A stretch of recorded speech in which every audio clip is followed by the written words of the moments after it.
Vandalism is one of many alleged hate crimes that police and civil rights advocates say are on the rise. We wanted to verify whether hate crimes are actually up. Well, here's what the latest numbers tell us. The total number of reported hate crimes in the 10 largest cities in the country, including Phoenix, jumped 12% last year, marking 4 straight years of rising incidents. That's according to the Center for the Study of Hate and Extremism at Cal State University.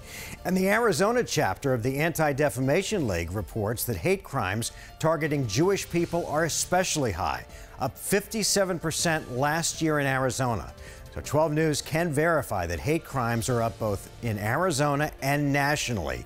Some speculate the spike in numbers may be due, in part at least, to the fact that more people are aware of what constitutes a hate crime than they were previously, while others blame the political environment.